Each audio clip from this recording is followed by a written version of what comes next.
ഔട്ട്ഫിറ്റിന്റെ cost അറിയണോ എന്ന് അപേക്ഷയുമായി അനൂപ് ഞങ്ങളുടെ ഓഫീസിൽ നിന്ന് ഇങ്ങനെ ഇന്റർവ്യൂല് പോരുവാന്ന് പറയുമ്പോ അവര് വേണ്ട അപ്പൊ അത് ചുമ്മാ തമാശക്ക് ചുമ്മാ അവരെ എഴുതിയതാ ചേട്ടന്റെ അല്ല അങ്ങനെയല്ല ചുമ്മാ ഇങ്ങനെ ഇന്നൊരാളെ കാണാൻ പോവാന്ന് പറയുമ്പോ ഞങ്ങൾ എല്ലാരും അവർക്ക് ചോദിക്കാനുള്ള ഫണ്ട് ചേട്ടന്റെ ഔട്ട്ഫിറ്റിന്റെ കോസ്റ്റ് അറിയണോ എന്ന് അപേക്ഷയുമായി അനൂപ്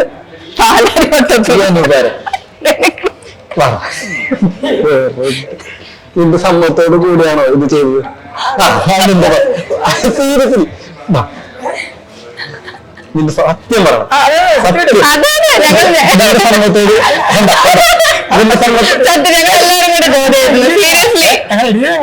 എഴുതുകയില്ലേ? പക്ഷെ നിന്റെ സമ്മതത്തോട് കൂടി ഞാൻ എഴുതിയത് മാത്രമേ ഉള്ളൂ, ബാക്കിയെല്ലാം ഇവരുടെ ചോദ്യങ്ങളാണ്. എനിക്കറിയില്ല.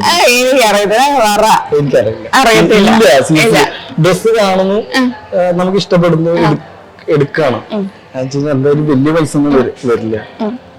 ഓക്കെ, ഒരു പിന്നെ ശരത് രാംദാസിന്റെ ഒരു ചോദ്യം ചോദിക്കാറുണ്ട്. ഇത് ശരത്തല്ല, ശരത് രാംദാസിന്റെ ചോദ്യം ഇതാണ്: മലയാള സിനിമയിൽ നിങ്ങൾക്ക് ആദ്യമായിട്ട് ക്രഷ് അടിച്ച നടി അല്ലെങ്കിൽ നടൻ? ഈ പുള്ളിക്ക് ശരിക്കും തന്നെ അറിയോ? ഇല്ല, അറിയില്ല. സിനിമയിലും ഞാൻ കണ്ടിട്ട് പോലില്ല. ഇപ്പൊ ഒരു ലൊക്കേഷനുകൾ ഒരുപാട് ചെറുപ്പത്തിൽ ക്രഷ് അടിച്ചാലും മതി. ഇല്ല, ക്രഷ് ആരോടും തോന്നിയിട്ടൊന്നുമില്ല. ക്രഷ് തോന്നിയിട്ടില്ല. എനിക്ക് ഏറ്റവും ഇഷ്ടമുള്ളത് നമ്മുടെ ശോഭന മാം, ഭയങ്കര ഇഷ്ടമാണ് ശോഭന ചേച്ചിയുടെ.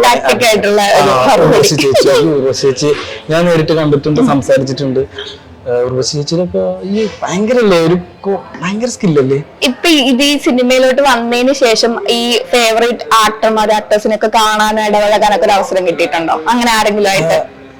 ഇതിൽ വന്നതിന് ശേഷം ഇപ്പൊ ഞാൻ പറഞ്ഞില്ലേ, ഇപ്പൊ ആരെയപ്പോ പറയാ, ശിവജി, ഒരുപാട് പേരെത്തി. ശിവജി ഗുരുവാർ സാറ്,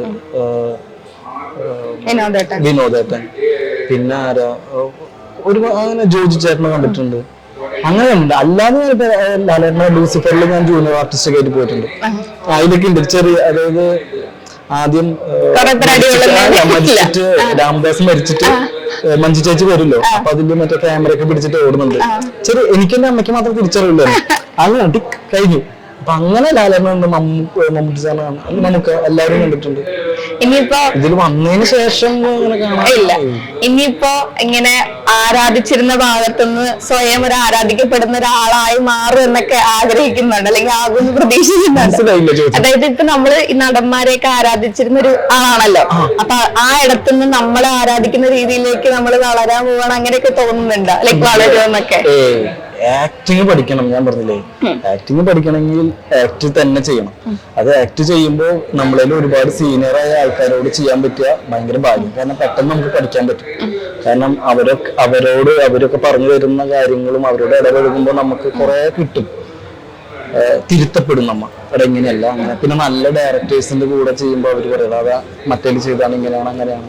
അപ്പൊ അങ്ങനെയൊക്കെ ചെയ്യാൻ അവസരം കിട്ടട്ടെ എന്നുള്ള പ്രാർത്ഥന. ഇതെങ്ങനെ പഠിക്കുക, അതിനെ പറ്റി മാത്രമേ ഫോക്കസ് ഉള്ളൂ. അങ്ങനെ സംഭവം ഒന്നുമില്ല. കട്ടപ്പടുത്ത മാത്രമേ ഞങ്ങളിപ്പോ കാണണം എന്ന് പറയുകയാണെങ്കിൽ എന്ത് കാരണം കൊണ്ട് കാണുന്നത്? 2 വാക്കി പറഞ്ഞു, എന്ത് കാരണം കൊണ്ട് ഞങ്ങളെ പടം കാണണം? പുണ്യം കിട്ടുന്നു.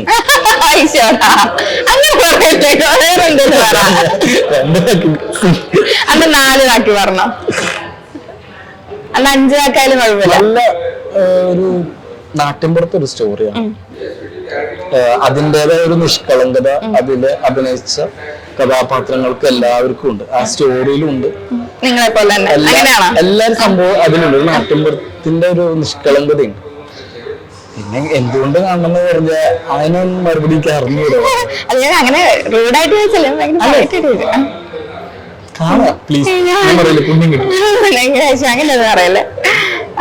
പിന്നെ ചോദിച്ചേക്കണേ, കുറെ പേരുടെ ഇത് ചുമ്മാ എന്നോട് ചോദിച്ചോ, പക്ഷെ ആൾക്കാർ ചോദിച്ചു പറയുന്നത് സീരിയസ്ലി. ഞങ്ങൾക്ക് ഫുൾ ക്രൂ ഉണ്ട്, അല്ലെങ്കിൽ ഞാൻ തന്നെ ഇതൊക്കെ ചോദിക്കാൻ എനിക്ക് എത്ര വിവരമൊന്നുമില്ല. അത് തന്നെ, ഇതൊക്കെ വേറെ ചേർക്ക് എഴുത്തന്നാണ്. കണ്ടോ, അത് റോണിയൊക്കെ എഴുതുന്ന ചോദ്യാ. റിയൽ ലൈഫിൽ നിന്ന് റിയൽ ലൈഫിലോട്ട് പോയപ്പോ ലപ്പ എങ്ങനെ ഇരിക്കുന്നു. അതുപോലെ ഫാൻസ് ഒക്കെ ഉണ്ടാവും. ഇനി ഒരു വളരെ ഫ്രഷ് ആയിട്ടുള്ള ചോദ്യമാണ്. വളരെ ഫ്രഷ് ആണ്. ഉർവശി ഓർ മഞ്ജു വാര്യർ.